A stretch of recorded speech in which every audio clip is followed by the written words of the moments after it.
Buenas tardes a todos.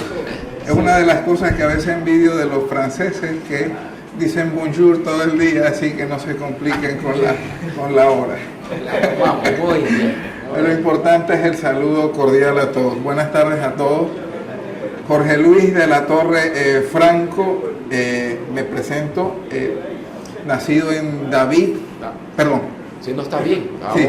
vamos a hacerle la entrada Vale. protocolar. Pero veo que Perdón por la iniciativa y la sí, espontaneidad. no, eso es lo que iba a decir, muy espontáneo, y eso también hay que reconocerlo. Jorge Luis de la Torre Franco, estás ante la Comisión Especial de Evaluación. Esta comisión tiene un papel muy importante, ¿no?, que es hacer las entrevistas a todos los que aspiran a ocupar un cargo en la Corte, como tu caso. Y para esa finalidad, con tiempo se elaboró y se hizo llegar un cuestionario que nos servirá de referencia para las preguntas que te vamos a formular en esta entrevista. Y en ese cuestionario hay una primera pregunta que es importante, de carácter introductorio, de carácter general. ¿Y por qué es importante? Es importante porque nos va a permitir conocerte a través de tu historia familiar, conocerte a través de tu historia profesional, las ejecutorias que has llevado a cabo, así como las cualidades que señalas o consideras que posees y que sustentan tu aspiración a ser magistrado de la Corte. Para dar inicio entonces y formular esa primera pregunta, le damos la palabra a la representante de Alianza Ciudadana. Gracias, licenciado. Buenos días. Licenciado, ¿nos requiere su nombre completo, por favor? Sí, con mucho gusto. Jorge Luis de la Torre Franco. Gracias. ¿Su cédula? 4712-2266.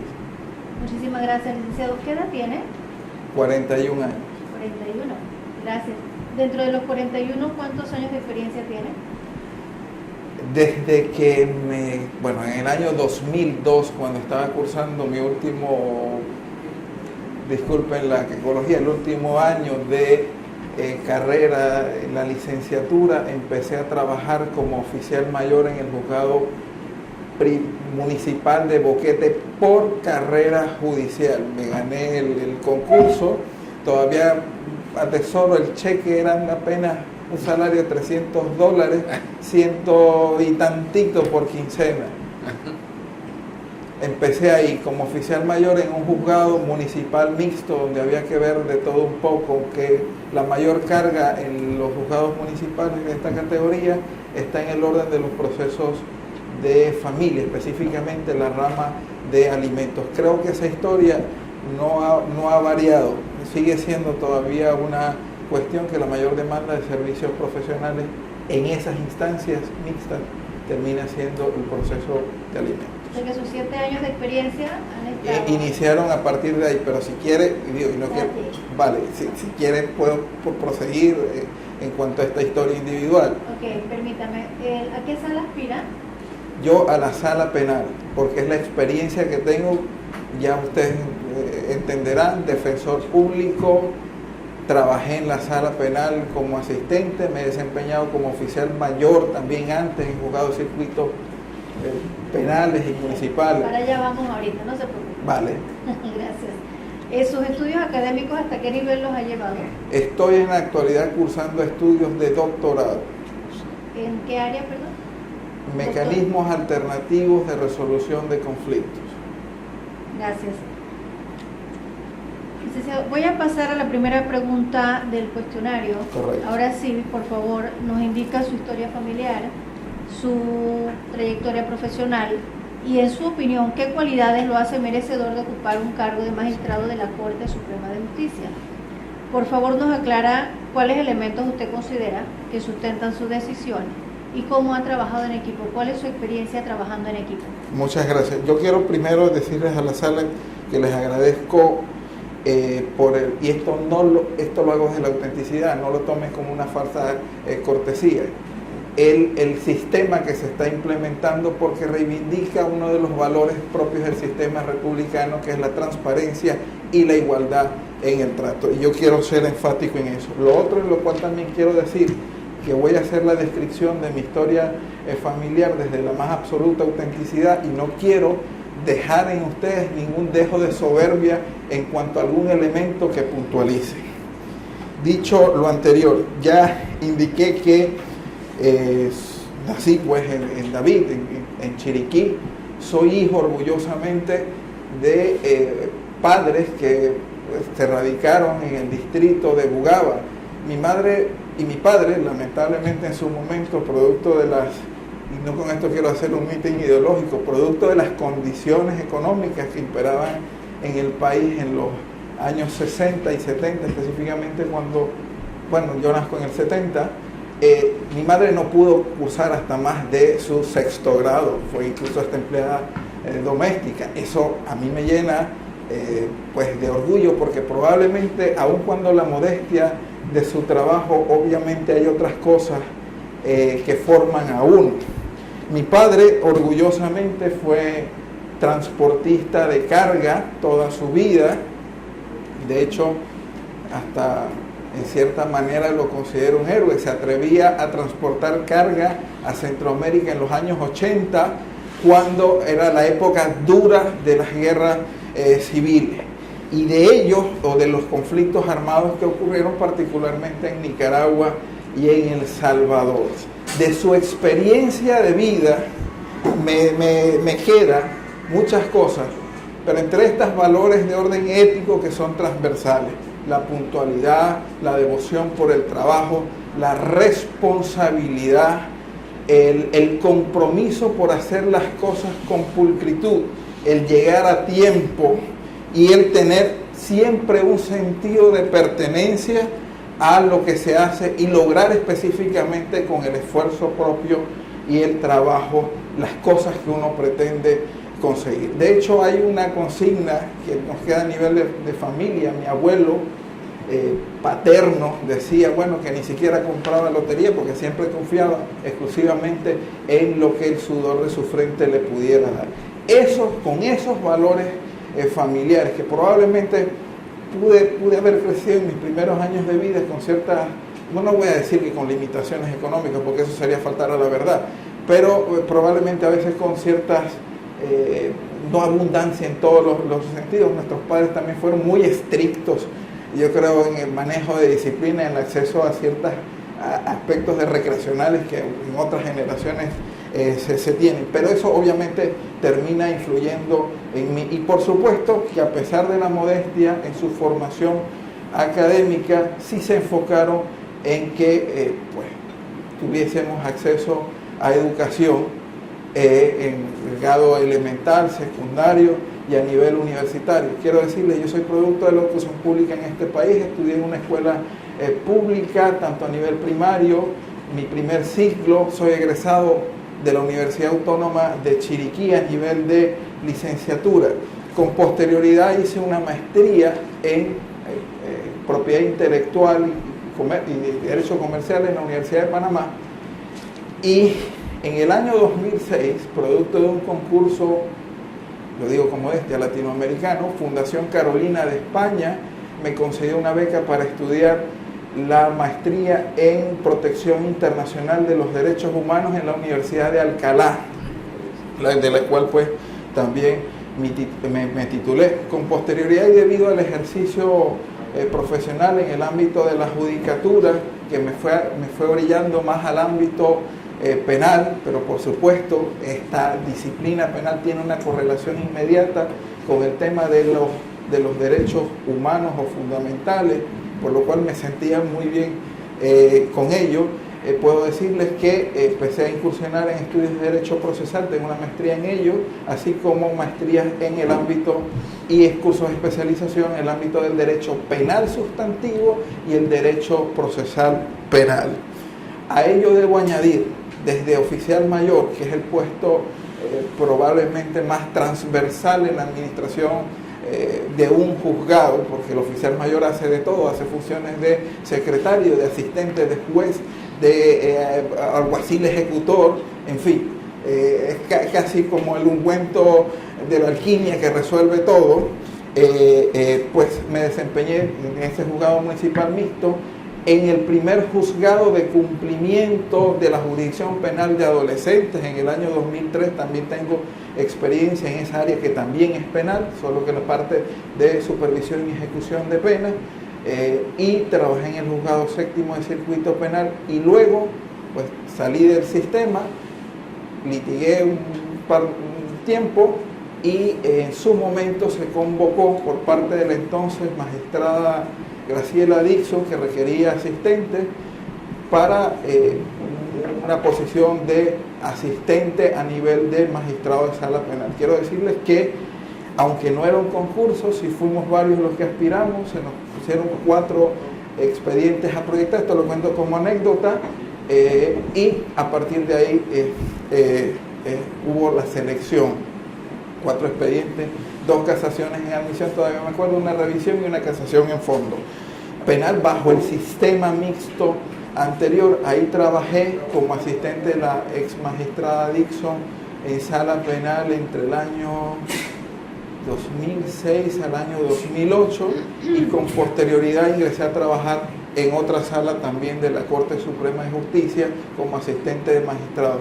En este caso, habida cuenta también mi experiencia y vocación académica en el tema de los derechos humanos, me encargué particularmente de tramitar o asistir al magistrado en lo que se refería a materia constitucional, y como ustedes sabrán, si hay una cuestión en la cual hoy se enfocan las constituciones modernas, es en la reivindicación de esas condiciones esenciales para dotar a los seres humanos de la expectativa de una vida de calidad que llamamos todos como derechos fundamentales. Entonces, de ahí tuve la oportunidad de desempeñarme como defensor público, y quiero decir acá, probablemente uno de los cargos más nobles, porque el nivel de contacto con aquellos que son objetos de la persecución penal y al mismo tiempo con víctimas y terceros sí desarrolla en uno un alto sentido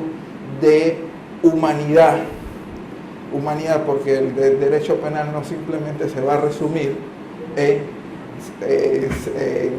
responder con la mayor severidad al caso. Hay historias de vida detrás del que incursiona en actividad delictiva que tiene que ser observada. Y luego de ello, cuando se abre la convocatoria para las posiciones en el sistema penal acusatorio en el tercer distrito judicial, opté y fui seleccionado, y es el cargo que actualmente ocupo desde el 17 de agosto del año 2015, magistrado en el Tribunal Superior de Apelaciones del tercer distrito judicial. En adición a ello, y como creo que a veces uno no puede concentrarse únicamente en la actividad profesional ordinaria, también me desempeño como profesor, o puede decirlo, yo creo que decir profesor es decir mucho, facilitador en el Instituto Superior de la Judicatura en distintos cursos en materia de derecho penal y litigación oral. En adición a ello, también he sido beneficiado con varios cursos de formación, sobre todo por el gobierno de los Estados Unidos, en el Instituto Superior de Estudios Judiciales en Puerto Rico, y en más de una ocasión también he tenido la oportunidad de estar en Estados Unidos en adiestramiento. Fui en su momento seleccionado bajo un programa del Departamento de Estado que se llama Visitantes Internacionales para Liderazgo, IVLP, es la denominación en inglés, en la cual también por espacio de un mes tuve la oportunidad de conocer el funcionamiento de distintos juzgados en materia penal en varios estados de los Estados Unidos, y obviamente eso también hace parte de mi formación. En la actualidad también profesor en varios cursos de maestría en la Universidad Autónoma de Chiriquí. Es un resumen de lo que he hecho hasta el momento.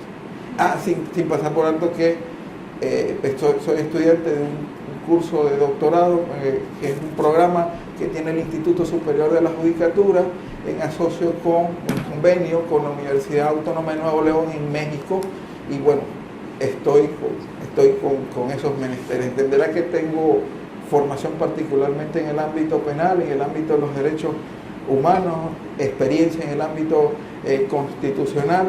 Desde luego, algunos preguntarán, pero ¿por qué está estudiando mecanismos alternativos de resolución de conflictos? Bueno, yo soy tributario de ese concepto del derecho penal mínimo y soy tributario también de las posibilidades de encontrar otras formas de entendimiento humano que no sature las instancias judiciales. No con esto quiero decir que como juez quiero eludir el trabajo, pero yo creo que si hay la posibilidad del entendimiento armonioso, se puede encontrar más rápido la paz y soluciones incluso que sean sostenidas en el tiempo, más allá que cuando somos los jueces que las imponemos con la fuerza del mallete.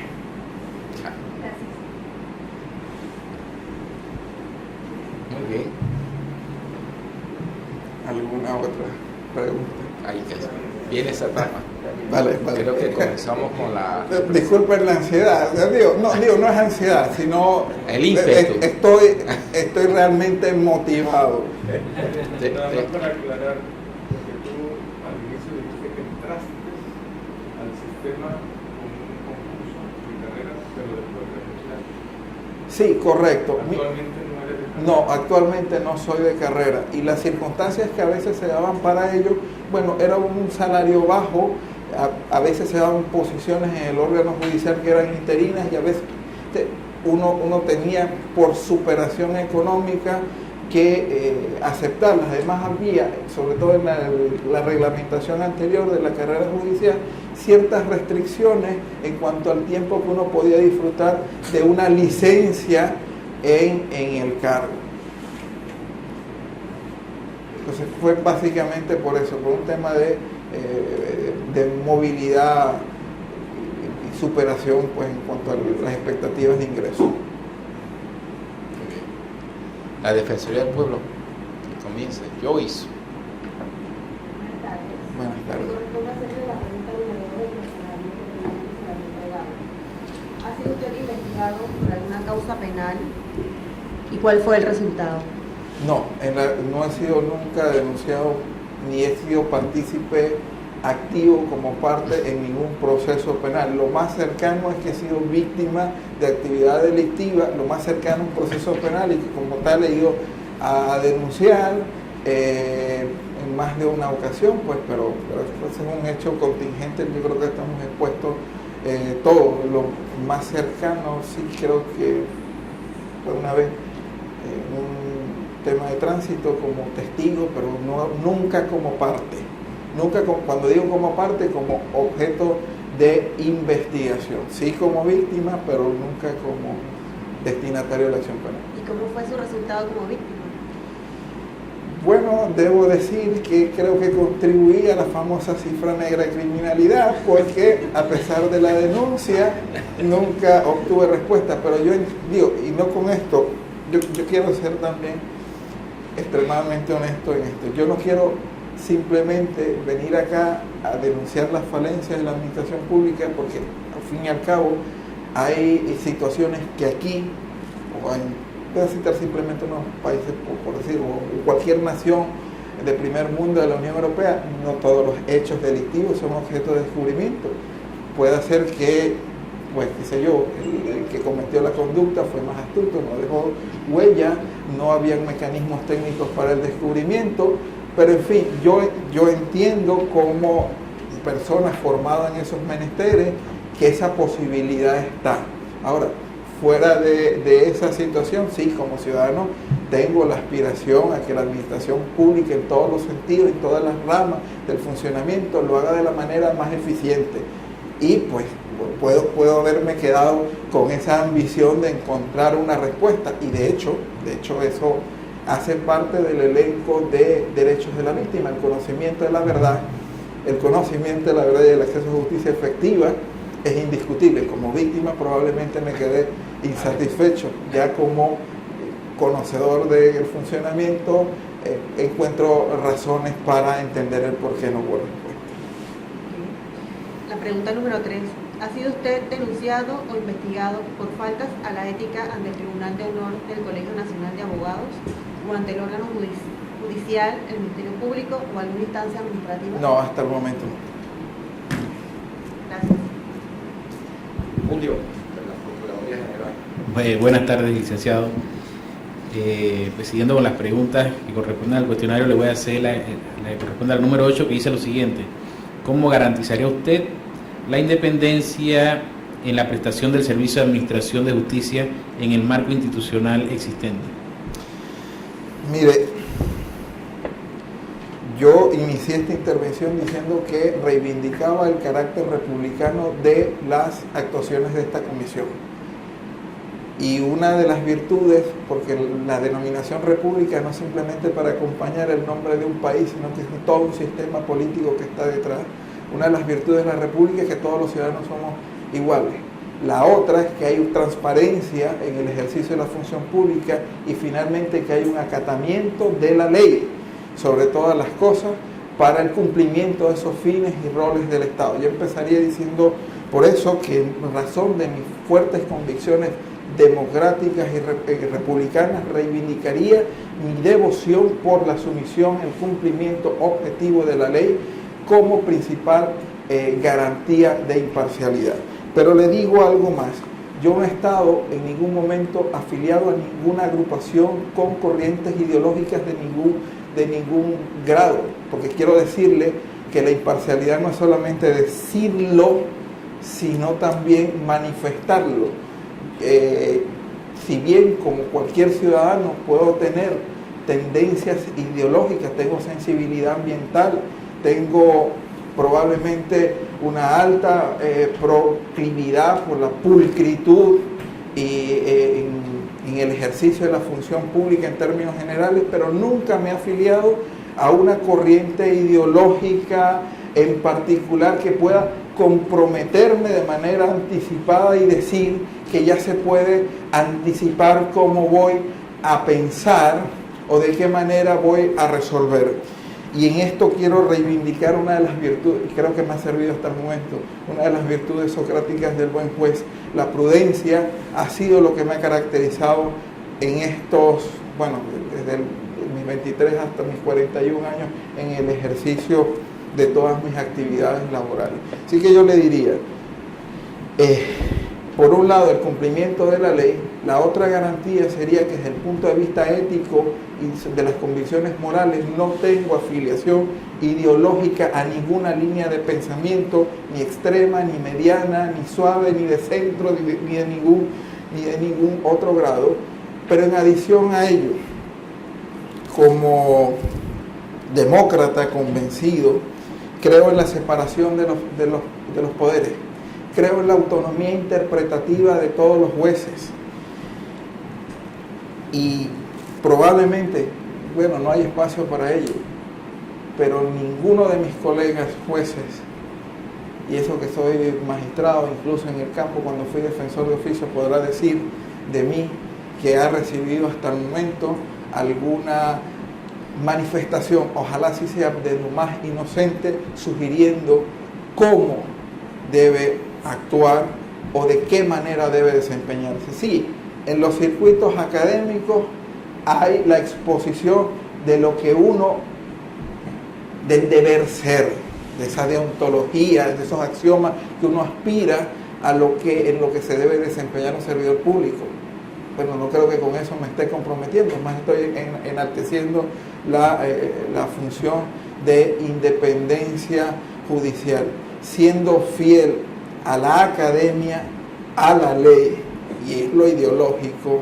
Creo que puedo dar garantías suficientes a la comunidad de que me mantendré neutral y objetivo ante los casos que se han llevado a mi conocimiento, sin pasiones,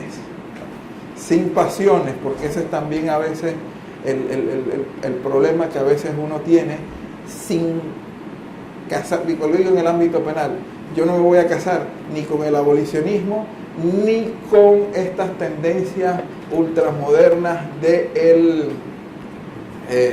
el punitivismo extremo o el populismo punitivo, en el cual ustedes saben que siempre las posiciones radicales o extremistas terminan siendo malas, más cuando uno desempeña la posición de administrador de justicia.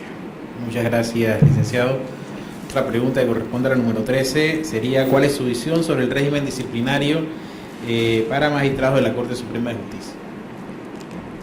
Mire usted, dos cosas me vienen a la mente. Primero, que uno tiene que predicar con el ejemplo, y hay una expresión de un prestigioso filósofo alemán, bueno, era un erudito en todos los sentidos, Johann Wolfgang von Goethe, que decía, bueno, si quieres que una persona siga haciendo lo mismo, trátala como lo que es. Si quieres que sea como debe ser, entonces trátala como debe ser. Yo sé que dentro de la ley de carrera judicial, y no han venido ustedes simplemente a que se las replique, hay un artículo que dice que los magistrados de la Corte les son predicables respecto al régimen disciplinario las mismas exigencias que el resto de los jueces y magistrados, y dice, bueno, la autoridad competente, que no especifica cuál, será la que los juzgue. Mire, yo creo que un servidor público al nivel de un magistrado de corte, en el cual se inspira la comunidad en términos generales, que la comunidad tiene que tener confianza, un depósito, ese servidor tiene que caracterizarse por una lealtad institucional extrema, llegando temprano o procurando hacerlo siempre, despachando los asuntos con prontitud, no perdiendo la noción humana. Mire, yo tuve la oportunidad de tener un jefe que en su momento nos decía, no miren los expedientes como un tocho o un conjunto de papeles. Señores, allá hay sentimientos, allá hay sufrimientos, allá hay aspiraciones, allá hay emociones de la gente que está con expectativas de justicia. Por tanto, tengan al menos un sentido de empatía, es decir, pónganse en los, que no es para variar la decisión, ponerse en los zapatos del que acude buscando justicia, es precisamente desarrollando las tareas con prontitud, con pulcritud, con apego a la ley, con motivación razonada de cada una de las decisiones, con modestia. Algunos de los pecados que a veces uno comete cuando incursiona en estos puestos es que a veces el aguijón de la soberbia tiende a hacer un trabajo, y a veces uno tiene que recordar que hemos ya pasado de esa etapa donde los servidores públicos éramos movidos por el paradigma de la autoridad extrema a estar sentados en la condición de eso, de una vocación del servicio público, lo que nos extrema a ser modestos, humildes, escuchar con cortesía, como decía también Sócrates, a la gente. Con eso yo creo que se puede empezar a trabajar, pero desde luego no podemos pegar en la candidez de que va a haber una autorrealización del funcionario. Lo deseable, sí, lo deseable es que en un ámbito de cumplimiento de ley y pulcritud, los funcionarios no tengan ni siquiera que ser convocados por ese nivel de pertenencia y conexión con el orden constitucional democrático al ejercicio adecuado de sus tareas. Pero en el caso que haya responsabilidades, yo sí creo que con nuestro sistema actual hay un área de oportunidad. Mire, voy a usar la palabra optimista, área de oportunidad para legislar, porque sabe que también en el Estado de Derecho no podemos hacer las cosas porque a mí me parece o porque debería ser como yo digo. Parte del ejercicio democrático es el consenso, y el consenso objetivamente se logra a través de la ley, y hay para mí un área de oportunidad en hacer las adecuaciones legales para garantizar un régimen disciplinario para los servidores judiciales que ocupen la posición de magistrados de la Corte Suprema de Justicia, pero definido con neutralidad, con objetividad, de manera tal que le asegure al ciudadano, al que se sienta ofendido por una actuación del servidor público, que podrá hacer el reclamo, pero con la suficiente neutralidad de ese sistema, que tampoco sea un instrumento de persecución, amedrentamiento o de influencias negativas cuando algún determinado grupo o personas en particular quieran ejercer a través de la persuasión que genera cuando uno es parte investigada en un proceso alguna influencia negativa. Insisto, está en la ley, pero creo que hay que crear un espacio de oportunidad. Un consejo, me decanto por lo que en Europa han tenido consejos superiores de la judicatura, integrados no solamente por jueces, sino por miembros de la academia, del ejercicio profesional del derecho, y probablemente por otros sectores también que participan en la vida comunitaria para llevar a cabo esa tarea y que no quede simplemente confinada entre los mismos jueces magistrados, porque sabemos que tenemos que lograr un equilibrio entre la confianza ciudadana y el buen funcionamiento de un régimen disciplinario. Muchas gracias, no hay más preguntas. Colegio Nacional de Abogados. Bienvenido nuevamente, licenciado de la Torre. Muchas gracias. Por lo que he escuchado al momento de exponernos a nosotros tu vida profesional, actualmente eres defensor de oficio. No, magistrado del Tribunal Superior de Apelaciones. Fui defensor de oficio. Ok. Hice el énfasis en el cargo del defensor de oficio porque, vuelvo y reitero, el ejercicio de la litigación, sobre todo en los sistemas adversariales como actualmente tenemos en el régimen penal de adultos, de verdad que se concentra la mayor actividad en la labor del litigante, y eso me permitió desarrollar la sensibilidad a la cual aludí. Por eso tengo un gran respeto, y lo digo hoy en día, veía siempre a los fiscales como mis compañeros de trabajo. Probablemente dentro de los salones de audiencias sí había disputas argumentativas, pero nunca a nivel personal, y pues en esa parte es que uno desarrolla también empatía y sensibilidad. Por eso le dije, y tal vez como juez, lo voy a reafirmar, la experiencia previa como litigante, sabiendo lo que a veces costaba ir bajo el sol a obtener una evidencia, lograr procesos de reconciliación entre el agresor y el ofendido, ver cómo costaba obtener una evidencia a un fiscal, le desarrolla a uno como juez ciertas habilidades y nivel de sensibilidad a la hora incluso de tratar a una persona en algo tan esencial, incluso como referirse al nombre.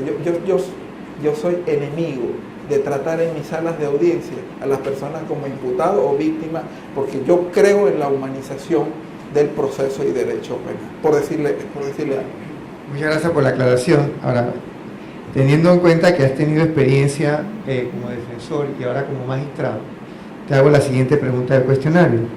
¿Considera usted que el Servicio de Administración de Justicia necesita ser transformado? Exprese su visión, por favor. Bueno, voy a empezar por las cosas que yo creo que son positivas, porque debo indicarlo. No todo en la administración de justicia es malo, y si fuese tan malo, entonces este Estado hubiese sucumbido en la anarquía absoluta, y no es lo que pasa. Es verdad que hay insatisfacción ciudadana, pero no es que no hay un obedecimiento al orden por parte de los ciudadanos de manera cotidiana.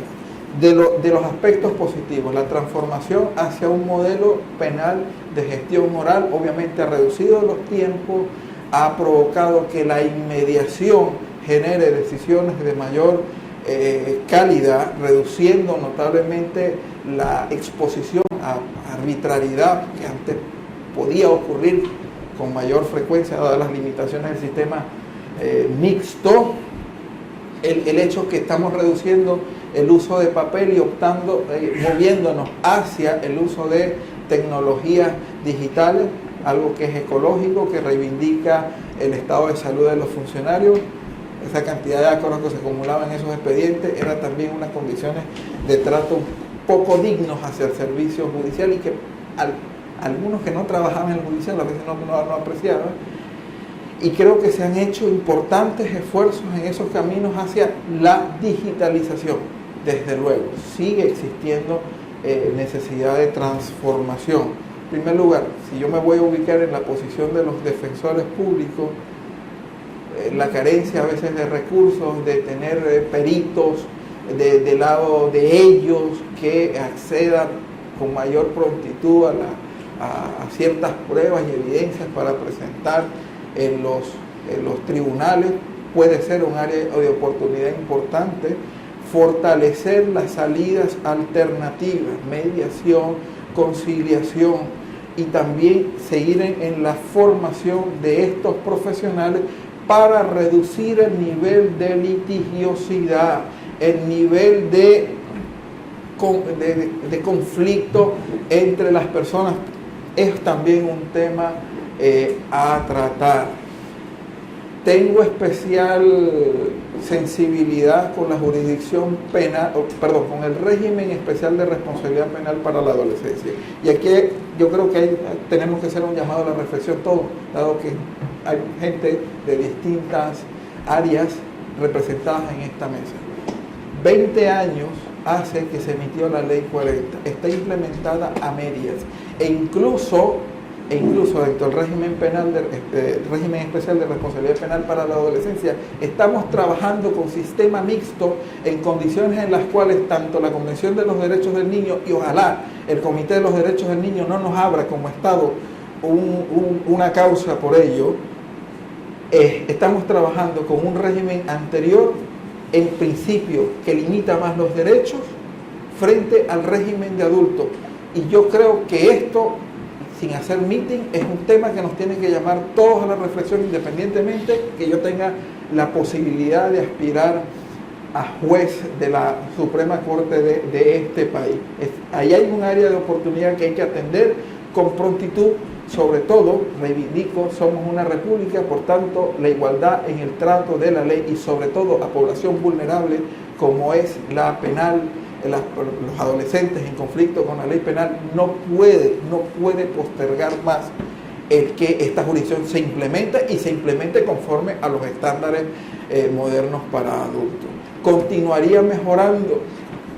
Digo, sería propuesta porque al final en la Corte son 9 y por tanto debe haber una idea de consenso y eso es parte también probablemente de las competencias transversales que usted tenga que ver o quien tenga que escoger al que designen de magistrado de la Corte Suprema de Justicia, es que tiene que llegar a construir consensos con sus colegas, sí, defendiendo sus ideas, pero no abandonando la posibilidad del consenso, porque sin el consenso, al menos allá, no sé, de repente las cosas se pueden dificultar un poco más.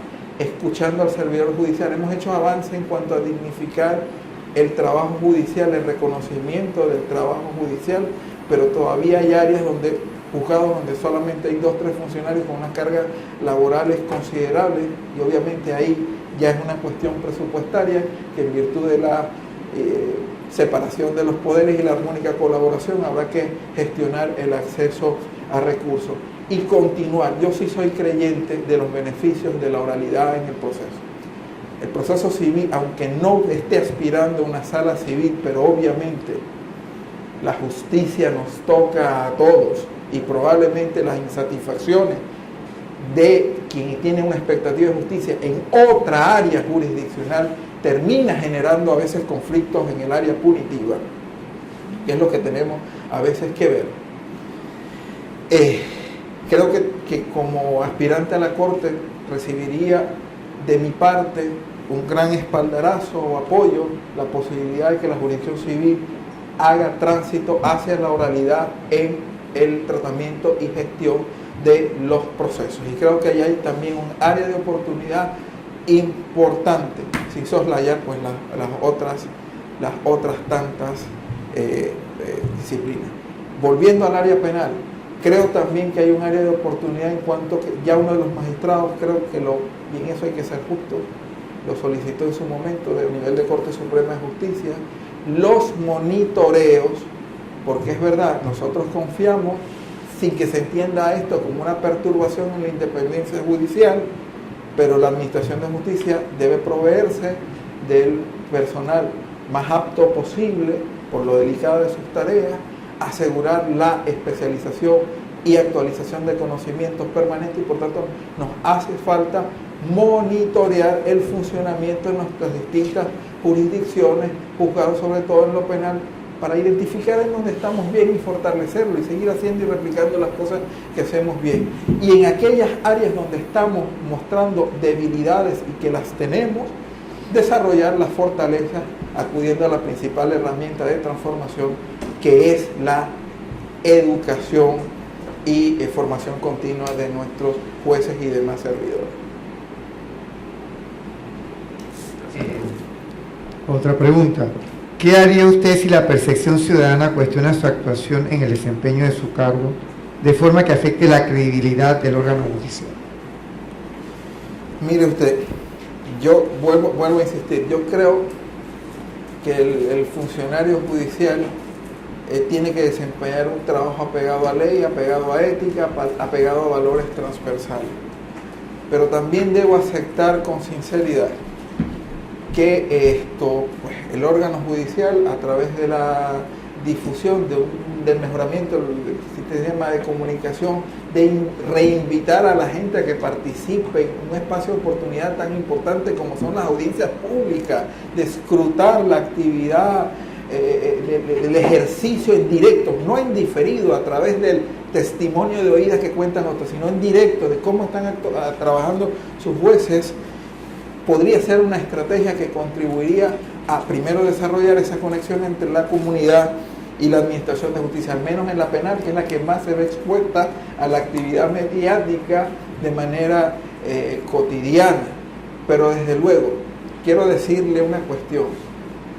Es verdad que a veces los jueces podemos enfrentarnos al dilema de encontrar, y estamos obligados siempre a encontrar la mejor decisión posible dentro de la justicia y la equidad, procurando que esa decisión sea simpática. Pero créame, y esto no como un axioma a la ligera, habrá momentos en los cuales el juez también debe tener la coraza bien dura, porque si tiene que decidir sobre temas polémicos, pero que esa decisión está conectada con justicia, que reitera reivindicaciones de derechos, por más polémica que sea el tema, no se puede dejar amedrentar por la opinión mayoritaria. Porque hay un concepto actual de la democracia. La democracia ya ha pasado de ser la imposición de las mayorías, sino un sistema que garantiza la coexistencia armoniosa de todos los que vivimos en sociedades multiculturales como esta, porque también las minorías tienen derechos, y probablemente una decisión que no sea del agrado de las mayorías no significa que sea injusta. No significa que sea injusta. Por tanto, yo creo más allá que los jueces no solamente hablan a través de sus fallos, pero que sí están enfocados a tener una buena imagen, a desarrollar esa empatía con la comunidad, a reivindicar la tarea de la comunidad de supervisarlos, de tener la modestia de que los critiquen. Al fin y al cabo el servidor público se atiene a eso. De lo contrario, pues que se quede ejerciendo en el ámbito privado si es que va a tener la dermis muy sensible.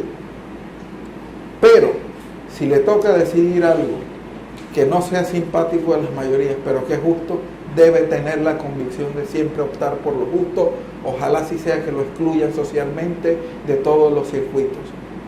Pues yo creo que eso es lo que en más de 116 años de república ya nos merecemos también. Jueces con la valentía suficiente para reivindicar derechos, independientemente de que sus fallos sean populares o no. Vuelvo a insistir, creo en el equilibrio, no creo en el populismo punitivo, porque si uno se va bajo el populismo punitivo, a más de uno lo han mandado a morir simplemente porque el pueblo lo decidió. Y bueno, hay un pasaje que casi todos los cristianos recordamos. Yo creo que si el pretor romano en su momento hubiese fallado en convicción, la injusticia no habría tenido lugar de mandar a un inocente a morir en la cruz. Y yo creo que ya la humanidad también está cansado de ver jueces Pilatos que sucumban simplemente ante la intensidad de los ruidos que también hace la comunidad. En su momento habrá que tomar decisiones, aun cuando no sean del agrado de la comunidad, las tiene que tomar.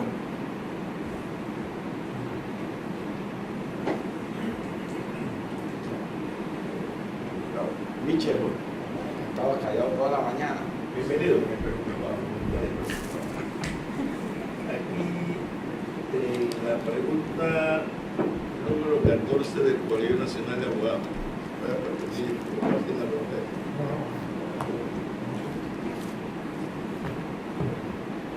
¿Usted considera como privativas las funciones de cada órgano del Estado democrático y cuáles son sus límites?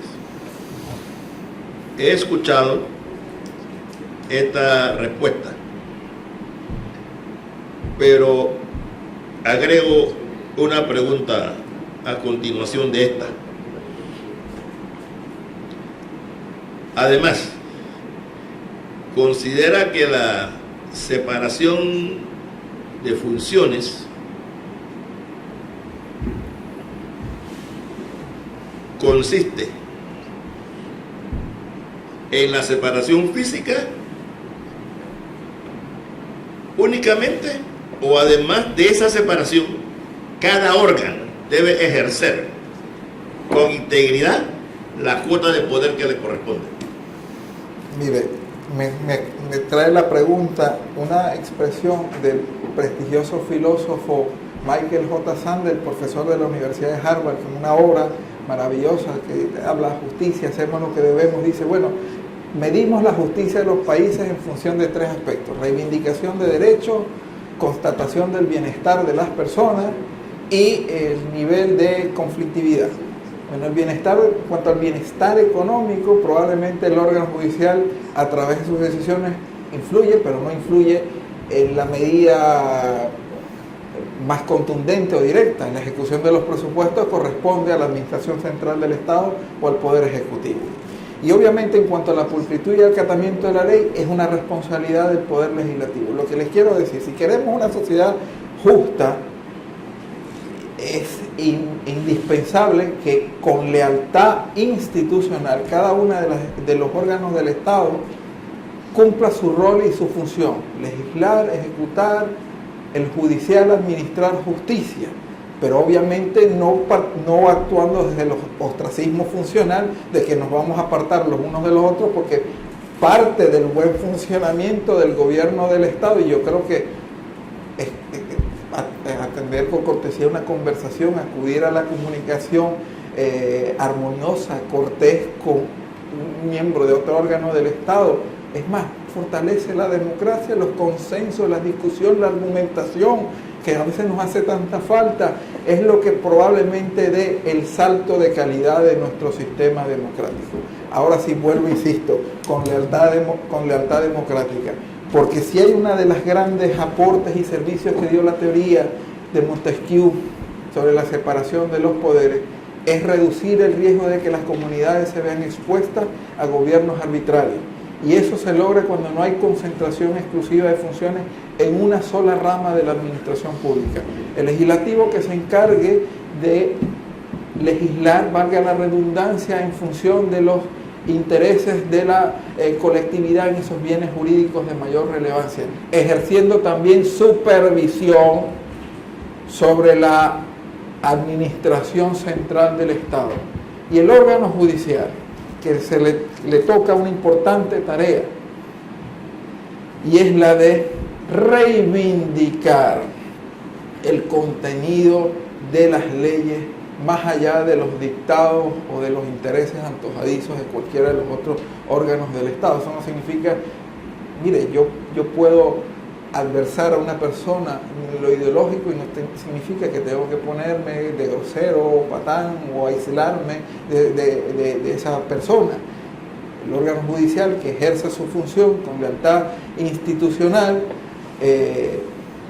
reconduciendo el comportamiento de la administración y el legislativo a los dictados objetivos de la Constitución. Y voy a decir algo más: ya nosotros hemos superado el estándar de la interpretación literal, reivindicando los valores supremos que deben regir en toda democracia que aspire a un grado de madurez: libertad, pulcritud institucional, justicia, igualdad, solidaridad, justicia social, entre otros. Esos van a ser sus guías, sus orientaciones, y por tanto, cuando le toque, tendrá que reivindicar esa tarea sin necesidad de aislarse o entrar en conflictos o en pugnas radicales con los demás órganos del Estado. El consenso es base en la democracia, es lo que nos hace falta para seguir progresando, pero sin que cada poder del Estado pierda la noción de hacia dónde va dirigido y cuál es su tarea dentro de ese desglose de función. En ese sentido, cuando hay una denuncia contra los otros órganos del Estado, usted como magistrado le daría la atención debida en aras de control que debe ejercer el órgano judicial dentro de ese marco de la separación de poderes, que cada órgano cumpla con su función, y el órgano judicial, que por ser el tercero no es el menos importante. Correcto. Es el más importante porque le corresponde el equilibrio. Correcto. Y el control. Entonces, de existir, como en efecto ha existido, demandas en cuanto al funcionamiento desbordante de los otros órganos del Estado, el órgano judicial en su magistratura atendería esas demandas dentro del concepto de funciones privativas que le corresponde al órgano judicial, o sea, funciones de control y de administrar la justicia ante ese conflicto. Sí, es correcto, yo opino en ese mismo sentido. A la administración de justicia debe tratar, independientemente de quiénes sean las partes del conflicto, con el mismo protocolo de los conflictos, independientemente de su naturaleza, acatando el cumplimiento de la ley. Por más escandaloso que sea el reclamo que se hace, reivindicación de derechos del órgano judicial, pues hay unas pautas que en democracia nos hemos dado todos, que son esos valores que hacen que la convivencia y la coexistencia sea posible en condiciones razonables. Todos tienen derecho a contradecir la acusación o la demanda. Eso es básico en un Estado de Derecho, y no estamos inventando nada nuevo, estamos reivindicando el trato usual que hay que darle a todos.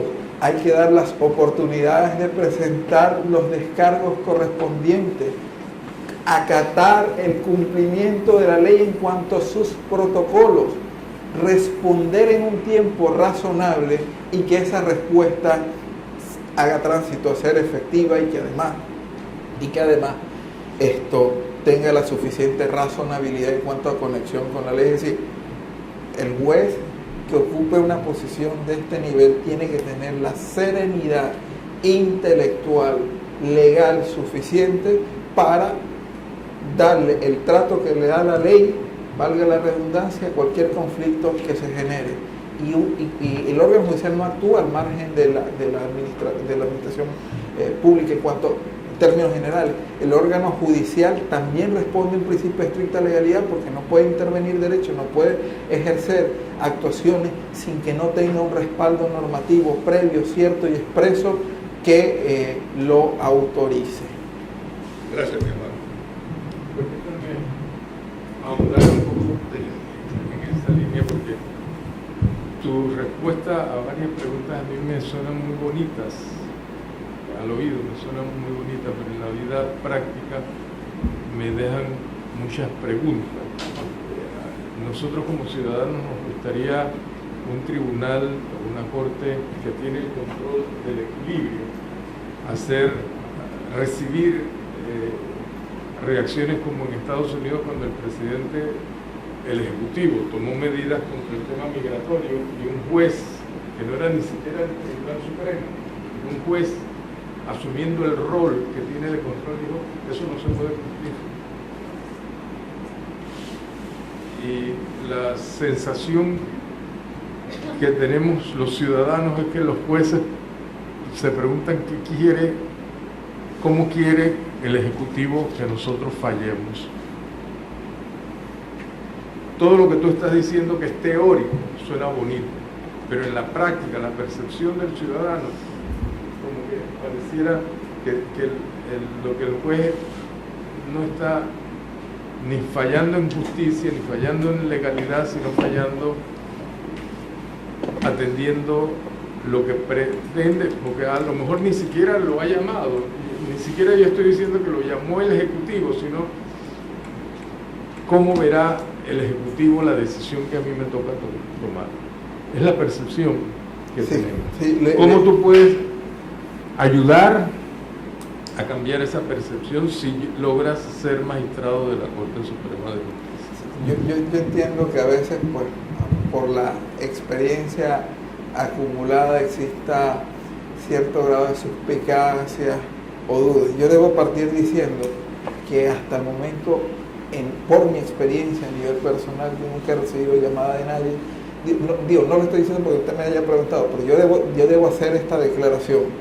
Y no quiero simplemente que incurrir en el canto angelical. Yo no quiero decir, plantearle una situación extraordinaria. Yo en lo personal jamás he recibido llamados de atención o llamados de ninguna persona, ni dentro del Poder Judicial, ni dentro de otra rama de la función pública para decidir. Pero le voy a decir algo más. Mire, en lo judicial el testimonio de oídas también a veces está prohibido por efectos técnicos por el escaso grado de credibilidad que puede tener. Yo no me opongo a que un estudio científico real mida a través de distintas herramientas científicamente acreditadas y comprobadas, encuestas de personas que han participado en conflictos y han ido al Poder Judicial, que se mide el grado de efectividad. Parte de lo que nosotros tenemos que hacer es enfrentarnos a la realidad. Si hay, en efecto, que se compruebe científicamente, y pues que sea así, que se compruebe científicamente, más allá de la percepción de una persona en particular, que hay problemas de letargo, que hay problemas de déficit en cuanto a la motivación de la decisión jurisdiccional, en cuanto al tiempo de respuesta, es importante hacer los estudios. Por eso yo insistí que una de mis aspiraciones es que se hagan monitoreo con contenido científico y objetivo para encontrar esa falencia y entonces ubicar la solución del caso. Mire, le voy a decir algo, y también es algo cierto. En un conflicto, y aunque esto probablemente lo han escuchado ustedes muchas veces, el que pierde siempre va o en múltiples ocasiones va a decir este aspecto que se siente insatisfecho.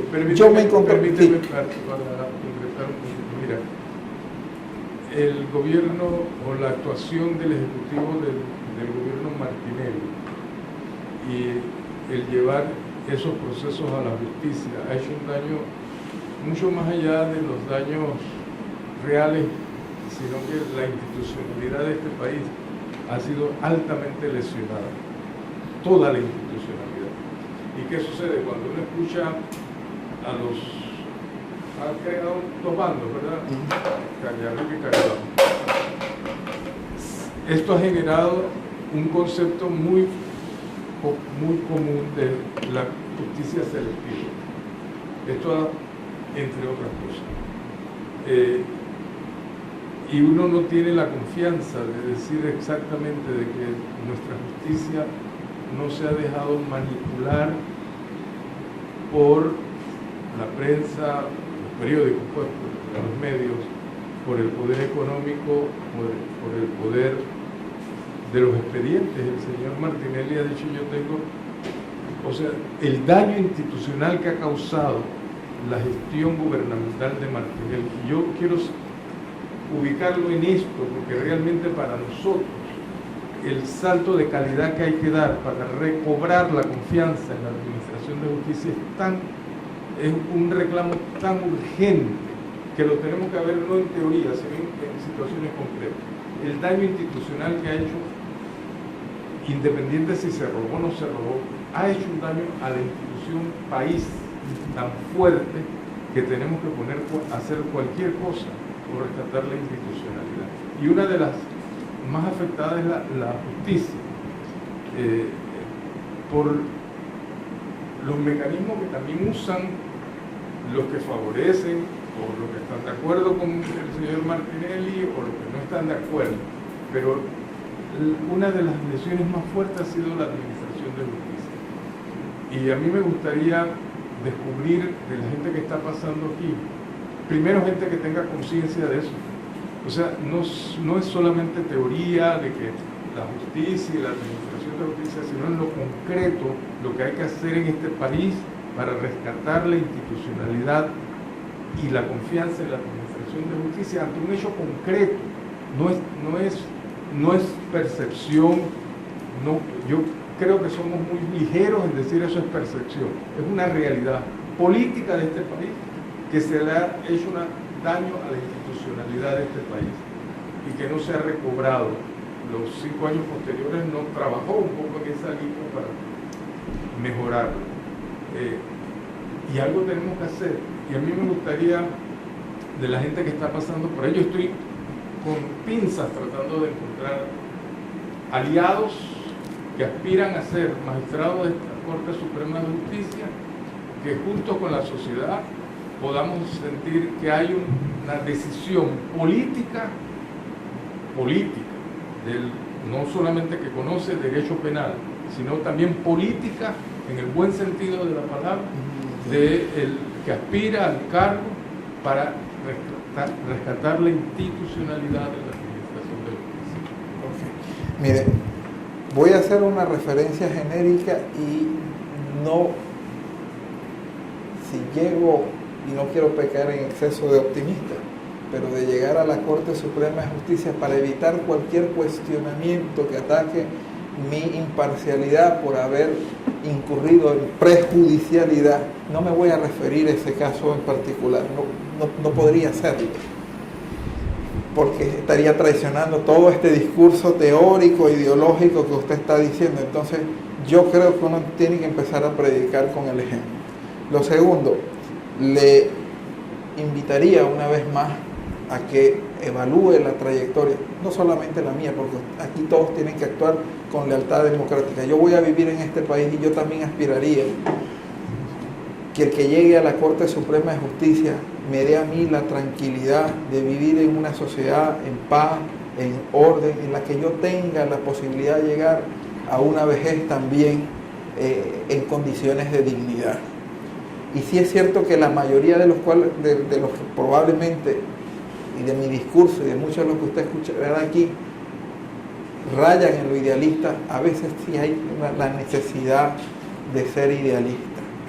Porque si no se es idealista y se sucumbe ante la realidad, entonces no vamos a provocar ese cambio de condiciones. Hay una frase, digo, y no con esto quiero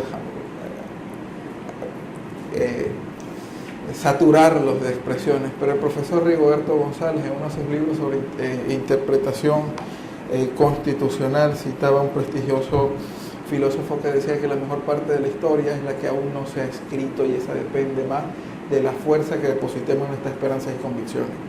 Yo le invito a que con toda la historia que ha acumulado hasta el momento este país, porque no se crea, a mí también me duele mi patria, y yo también tengo sentido de patria, y yo también tengo familia, y yo también quiero procurar que el Panamá, que a futuro tenga lugar, sea un espacio donde se resuelva con justicia, y en algunas circunstancias, si se tiene que actuar con la ejemplaridad, se actúe y no se olvide de responsabilidad. Le invito una vez más a mi respuesta anterior. Hay decisiones que a veces no son simpáticas, pero se tienen que tomar. Créanme que con mi hoja de vida, mi trayectoria, mi historia personal de vida, yo soy hijo de clase media trabajadora. Yo no tengo vínculo a ningún circuito de poder. Tampoco vengo con discursos ideológicos extremistas de izquierdas ni de ningún color.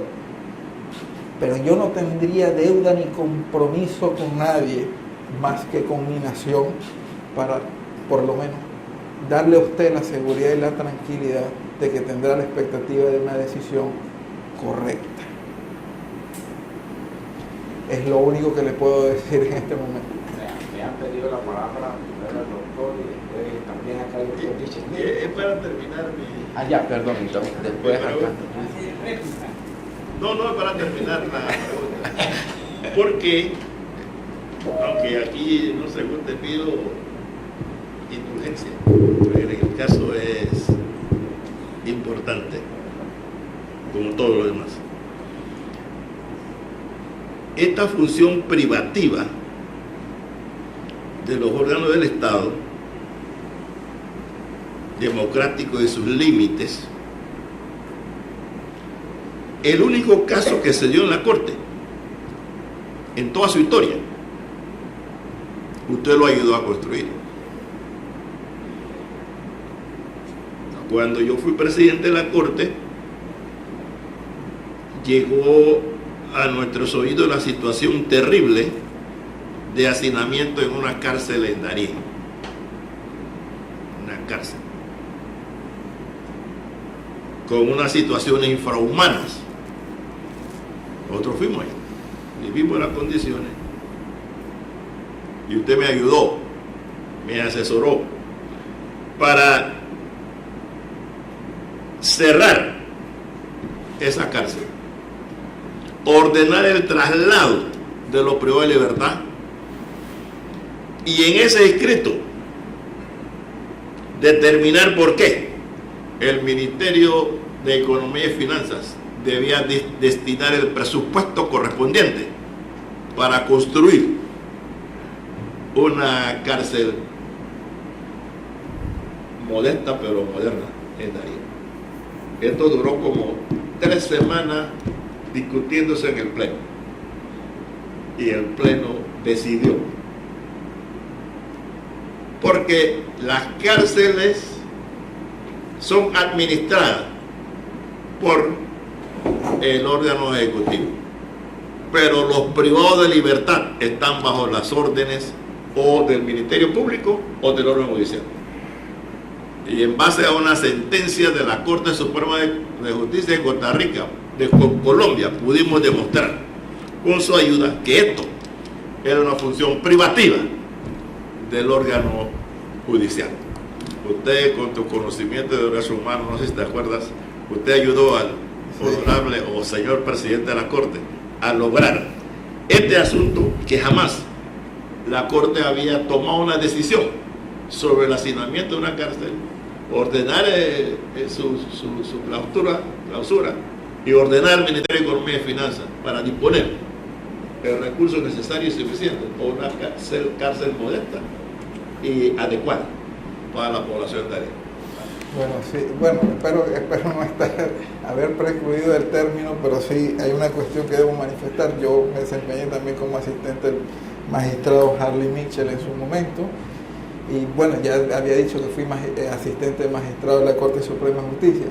Sí hay muchas decisiones que incluso en su momento han sido que uno ayuda, pero obviamente el que decide es el magistrado que la firma. Gracias por la reivindicación al trabajo que hacen muchos asistentes de magistrados de la Corte, que son seleccionados con objetividad, y como esa habrá muchas otras bajo su ponencia que también ingresaron al breviario académico nacional, probablemente incluso salvamentos de votos que merecieron en su momento buenos comentarios, y en donde la Corte se desligaba del concepto clásico del bloque de constitucionalidad anclado a lo que la Corte quería que fuese el bloque de constitucionalidad, sino también a todo el entramado normativo supranacional, con independencia de quién fuese quien regentaba la administración pública en ese momento y si la decisión era de su agrado. Pero usted mantiene la posición del 2009.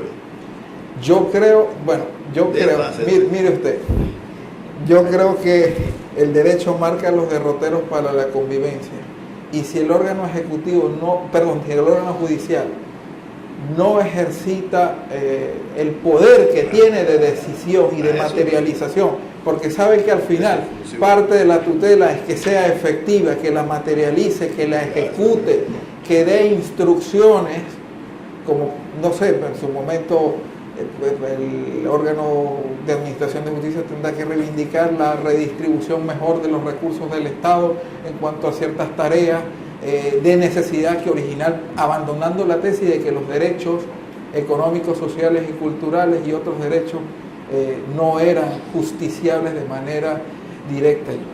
Yo sí, obviamente creo en ese ámbito progresivo, que si se tiene que ejecutar, el Poder Judicial tiene que ejercer su labor de ejecución. De lo contrario, yo creo que a nadie le va a satisfacer contar con un pedazo de papel que le dice que le reconoce el derecho, pero que al final no se materializa. El doctor Luis de León. 41 años. Es un pensamiento. El poder es como una cruz pesada. Si no la sabes cargar, te sacrifican. Te voy, creo que lo he dicho, me ha hecho reflexionar muchísimo. Te voy a hacer una pregunta. Nuestra Constitución señala que los tres poderes del Estado tienen que trabajar en colaboración armónica. ¿Cómo cree usted que eso se puede lograr? Bueno, el ser humano es el único miembro de la especie animal que tiene la capacidad de razonar y de acudir a la comunicación para entenderse. Y es cierto que por ahí se ha dicho, a través del argumento y del buen argumento se puede construir consenso. Yo creo, sí, que cada uno de los poderes del Estado tiene que estar concentrado en su función, reivindicar la que ejerce, materializar sus dictados, pero eso no significa que a través de la conversación cortés, armónica, si no se puede, vuelvo, insisto, yo soy devoto de las soluciones armoniosas, pero si ya la comunicación no funciona, entonces habrá que escalar en cuanto al nivel del ejercicio del poder. Quien no ejerce el poder ve como otro lo ejerce. Entonces, en esa línea, si en su momento la Constitución, por ejemplo, prescribe que ciertos rubros de orden social o institucional merecen tales o cuales asignaciones o atenciones, es deber a veces del Poder Judicial tomar incluso con valentía la iniciativa y la función de reivindicar el texto constitucional, por más que esa decisión originalmente no sea simpática. Pero vuelvo a decir, reivindico el poder de la comunicación y del consenso, porque créanme que yo creo que también mal mensaje manda a la paz comunitaria las antipatías que puedan escuchar cuando pues se alzan las voces sin necesidad.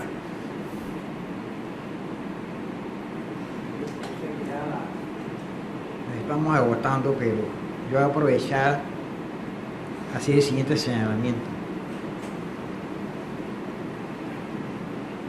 En la Constitución de 1972, que es la que actual está en vigencia, y de la cual se hicieron varias reformas, en la cual participó el colega Michel en la primera reforma a la Constitución, incluyendo que estábamos en la Asamblea para las segundas actos reformatorios de la Constitución Nacional. Antes de la reforma había un artículo que fue lo que motivó, o fue la fuente del golpe de Estado en 1968. Esto mismo que estamos discutiendo aquí, no se va a lograr que los tres poderes del Estado trabajen en forma armónica. De acuerdo con el derecho internacional, el órgano legislativo es el contralor de los diferentes poderes del Estado y no lo hace. El artículo 181 de la Constitución se creaba un Consejo General de Estado, que la primera reforma constitucional que hicimos fue derogado. Ese artículo, ese consejo lo constituía el presidente de la República, el presidente de la Corte Suprema de Justicia, el presidente de la Asamblea, todas las instituciones autónomas, y ahí se discutían todos los problemas a nivel nacional y no había ningún tipo de imposición y el Estado funcionó. Volvemos a caer nosotros si no los poderes del Estado trabajan en forma de colaboración armónica. Vamos a retornar a la historia pasada. ¿Qué opina usted de ese artículo que acabo de leer del Consejo General de Estado, que se estableciera en Panamá el Consejo de Gabinete Ampliado para discutir los problemas nacionales? ¿Qué opina usted? Bueno, yo le diría que más que crear entramado institucional, creo que la Constitución hay que entenderla, reivindico desde sus valores, esenciales.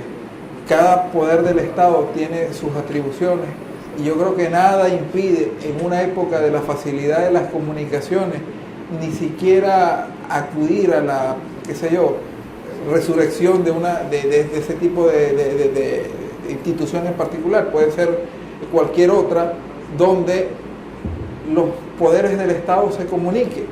Ahora, hay que mandar, yo creo que aquí se tiene que actuar con equilibrio. Una cosa es la comunicación armónica y otro es que cada uno de los poderes del Estado, porque sabe una cosa, aquí hay que ser y parecer, aquí hay que actuar con lealtad institucional, con cortesía y comunicación, pero sin mandar el mensaje, porque a veces lo que parece también hace daño, de una sumisión a otro poder del Estado. No hay ningún problema con que haya comunicaciones constantes, pero yo creo que la teoría de la separación de los poderes ha cumplido ese rol de reducir el riesgo de arbitrariedad, y más en una época donde volvemos a insistir en la famosa palabra, las percepciones a veces pesan más que las realidades.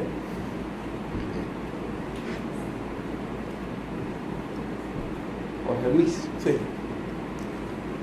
Sé que estamos sobre la marcha, pero una pequeñita reflexión con la inquietud del amigo Carlos Lee. No nos llamemos engaño. En este país hay una parte de ciudadanos que esto no les importa. Eso es una realidad.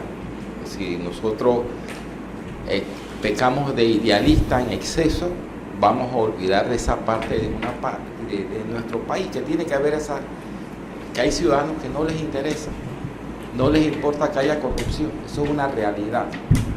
¿Por qué se benefician de la corrupción? Pero yo voy a ser idealista, porque tengo que hacerlo. El papel que estamos jugando nosotros aquí tiene que contribuir necesariamente a creer en ese idealismo. Nosotros somos aquí, el papel que estamos jugando es importante. Y no quisiera recordarlo tanto, porque habrá personas que pensarán que es que estoy alineado con el presidente, pero es que él vino aquí. Aquí nos dijo en más de 2 ocasiones, ayúdenme. Allá afuera, cuando lo entrevistaron los medios, dijo, me ha gustado ver las personas que están ahí en el pacto. Son gente seria. Somos nosotros los que estamos aquí. ¿Qué significa esto? Lo que va a recibir el presidente es el trabajo de nosotros. Si nosotros no sabemos apreciar, evaluar personas como tú y los otros que han estado acá, pues lo que le vamos a poner al presidente es la visión equivocada para que él escoja a alguien que de pronto no tenga el perfil de lo que debe ser un magistrado de la Corte. Así que yo entiendo la preocupación de Carlos Lee, que es la preocupación de mucha parte del país, de los que estamos aquí, de que estamos obligados a que el rumbo del país cambie. Y la única manera que ese rumbo cambie es haciendo un trabajo nosotros de saber evaluar, de saber utilizar las palabras adecuadas para que cuando el presidente se siente a verificar quién de todos los que están aspirando a ser magistrados sean los mejores. Y ese es un compromiso de nosotros. Por eso tenemos que llenarnos de idealismo necesariamente. Y la única forma de probar el día que tú seas magistrado de la Corte, que esperemos que llegue, serán con tus hechos, como lo has expresado acá. Por lo demás, suerte, pues. Muchas gracias a todos. Muy bien. Tengan